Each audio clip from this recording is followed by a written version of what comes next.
Kecil itu bisa membesar. Sementara apa? Karena negara yang eksis dengan ideologi komunis, dengan partainya komunis, ada.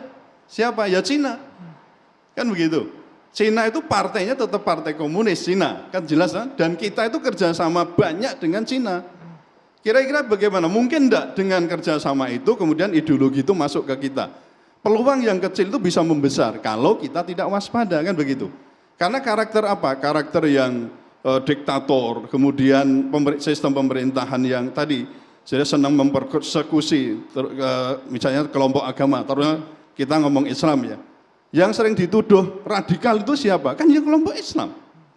Lah apa itu adil gitu loh. Saya katakan juga apa itu adil? Yang dikejar-kejar justru malah kelompok Islam. Sementara saya katakan, saya mencatat itu ada 6 ya, ada 6 kebijakan publik yang itu justru saya katakan memoderasi komunisme itu. Jadi seolah-olah itu tadi mungkin Mbak ya ada permisivisme, kemudian ada pelunakan di situ. Saya catat yang pertama ini upaya untuk mencabut TAP MPRS nomor 25 tahun 66 itu sejak zaman pemerintahnya Gus Dur. Kemudian yang kedua, itu waktu kita menyusun ya waktu DPR dan Presiden menyusun RUU HIP itu juga tidak mencantumkan, bahkan menolak itu TAP MPRS nomor 25 tahun 66 itu dijadikan sebagai konsideran. Itu yang kedua. Yang ketiga, penerbitan SKKPH oleh Komnas HAM bagi ex-PKI itu sudah ribuan. Saya catat ada ribuan yang sudah diberikan. Kemudian yang keempat, itu upaya untuk rekonsiliasi PKI sebagai korban. Kemudian yang kelima, putusan MK tadi yang sudah saya sebut, putusan nomor 11 17 tahun 2003 itu yang menganulir pasal 60 huruf G Undang-Undang Pemilu tahun 2003.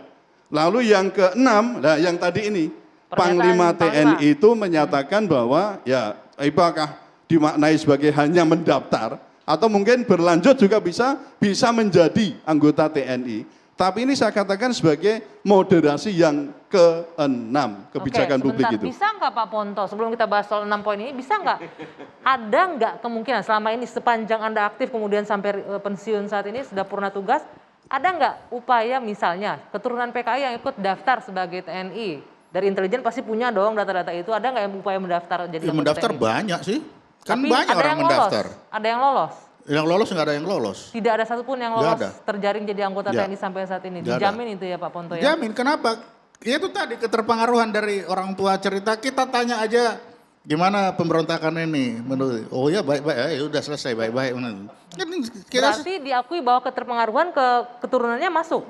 Jangankan keterpengaruhan kepada orang ini kan belum tentu dari orang tuanya, dari lain-lain. Kan tadi sudah disampaikan sendiri bagaimana pengaruh dari komunisme sebagai ideologi dari mana-mana aja kan bisa. Dan itu kita bisa lihat. Bisa bayangkan PKI bagi militer itu apa? Itu yang bunuh 6 jenderal saya. Titik kan? Lah kira-kira kalau 6 bunuh jenderal saya, bagaimana mereka melihat betapa ini, oh ini ada calon-calon PKI baru nih mau masuk ke sini.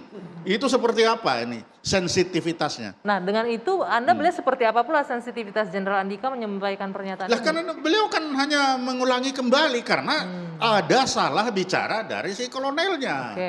Kolonelnya bilang, oh anak PKI, padahal bukan itu, keterpengaruhan itu, bukan itu maksudnya. Pahamnya, berarti harus koreksi adalah diksinya ya, redaksionalnya. Tapi itu adalah diksi intern kita ya begitu itu.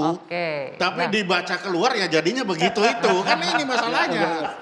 Jadi kalau di dalam ya udah tahu lah kita itu. Ini masih menyangkut dengan memoderasi tadi ya. Kita punya beberapa komentar dari pejabat-pejabat negara terkait dengan pernyataan Jenderal Andika. Mungkin kita bisa lihat bersama-sama. Yang pertama ini Pak Mahfud MD menyampaikan syarat-syarat misalnya ya untuk masuk untuk ikut jadi caleg, untuk jadi kepala daerah dan semuanya kan sudah tidak pakai syarat-syarat itu. PNS juga sudah tidak pakai itu, udah lama. Tidak apa-apa. Jadi TNI bukan yang pertama. Malah Mahkamah Konstitusi dulu berani sekali membuat keputusan untuk jabatan politik boleh. Gitu. Itu kan Mahkamah Konstitusi yang mulai dulu pertama. Ada TNI itu hebat loh, punya alat tes untuk tahu kecenderungan orang itu kemana, itu ada alatnya dan itu ilmiah. Oke, kemudian juga ada kutipan pernyataan, mungkin bisa dihadirkan screen grabnya nanti. Pak Ponto ingin mengomentari pernyataan Pak Mahfud Nah, tadi? itu kan pas punya alat tes. Jadi kalau TNI itu sudah duluan saya kira dari PNS itu. Oke. Undang-Undang 34 2004 persyaratan masuk TNI kan enggak ada itu larangan anak-anak itu. Saya mendaftar tahun 73 enggak ada juga itu. Tidak Jadi itu ada bukan barang larangan. baru itu. Oke, Sudah bukan kita barang laksanakan. baru, bagaimana? Nanti Tapi kita alat lanjutkan. tes itu ada. Itu. Oke, nanti kita lanjutkan Itu. perbincangan ini. Kita harus jeda Ya. dulu sejenak. Dua sisi kembali sesaat lagi.